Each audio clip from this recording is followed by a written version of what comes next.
Hello, Mr. Jones here, and today we are looking at Creutzfeldt or Jacob's disease. This is a degenerative neurological disorder or brain brain disease that is incurable and invariable fatal. Okay, so it is a degenerative condition affecting the neurological system or bring about a neurological disorder or a brain disease that is incurable and invariably fatal.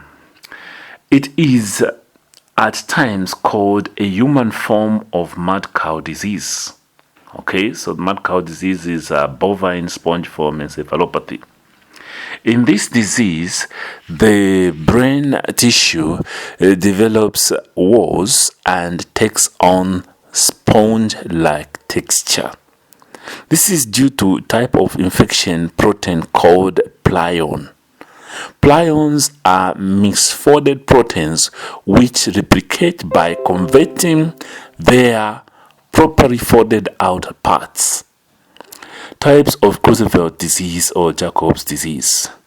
There is sporadic Creutzfeldt disease. This one develops spontaneously for no known reason. It accounts for 85% of cases. On average, this type first appears between the ages of 60 and 65 years. Then we have familial Creutzfeldt. This is a hereditary form of disease caused by certain change in prion protein gene. These genetic changes are dominant, meaning that anyone who inherits a Creutzfeldt gene from an affected parent will develop the disease or disorder. It accounts for about 10 to 15% of the cases. Variant. So when now looking at variant, we are saying a new variant of Creutzfeldt disease has been reported in young adults with a shorter incubation period and usually fatal. Infectious Creutzfeldt. This is a rare form of Creutzfeldt disease and results from exposure to from exposure to an external source of abnormal prion protein.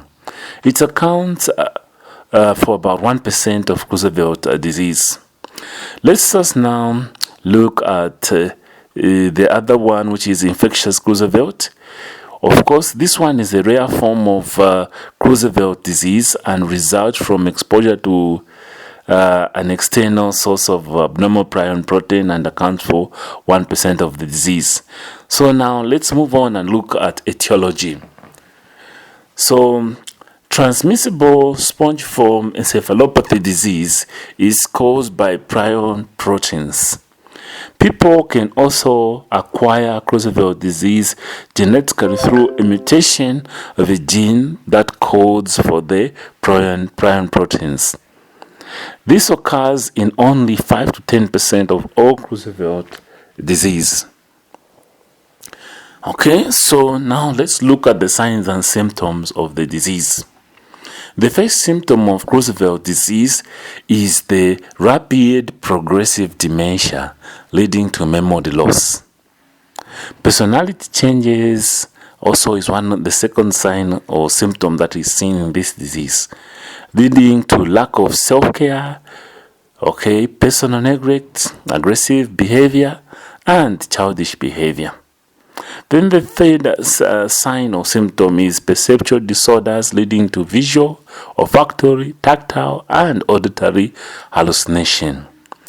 Of course, the fourth sign or symptom is frequently seen is anxiety, depression, agitation, obsession, compulsive behavior, apathy, mood swing, confusion, disorientation, difficulties in walking, muscle stiffness, twitches, and involuntary jerk movement. Alright, so these are the major signs and symptoms that are seen in Creutzfeldt disease. Let's now look at how to diagnose this disease or diagnosis. This can be diagnosed where there is suspected typical clinical symptoms and signs such as rapid progressive dementia with myoclonus. Further investigations can then be performed to support the diagnosis, such as electroencephalogram, which measures the brain's activity. We can also do electrocardiogram, ECG, abbreviated as ECG, which measures the heart's electrical activity. Brain magnetic resonance imaging, or MRI, can also detect certain brain changes consistent with Creutzfeldt-Jacobs disease or Creutzfeldt disease or Jacobs disease. Okay, Creutzfeldt-Jacobs disease. So lumbar puncture, it can also be done to test the fluid for presence of prion proteins if it has been identified. Now let's look at management of CJD or Creutzfeldt-Jacobs disease. There is no definite cure for the disease. However, patients are treated symptomatically. Interleukins and other medications may help slow down the disease. Medications may be used to control aggressive behavior, and meeting the patient's needs, may be required. You can provide safe environment in order to prevent injuries. Family counseling may help the family to cope with the changes needed for the home care. Visiting nurses or aides may volunteer services, or homemakers, adult protective services, and other community resources may help to care for the patient with the Creutzfeldt-Jacobs disease, abbreviated as CJD. Current therapies focus on treating symptoms and on supporting individuals and families coping with the CJD. Health providers may prescribe analgesics such as opiates like betadine to treat and relieve pain as seen necessary. Muscle relaxants or anticonvulsants such as diazepam, carbamazepine can be given. Alright, so today we were looking at Creutzfeldt-Jacobs disease, abbreviated as CJD, which is a degenerative neurological disorder or a brain disease that is incurable and invariably fatal. Okay, so on another part of nursing care, you can always refer to our other videos where we have talked about how to nurse a patient with mental illness. So this is the only specific management that we can give you on how to manage the patient with Creutzfeldt-Jacobs disease. So thank you very much for watching this video.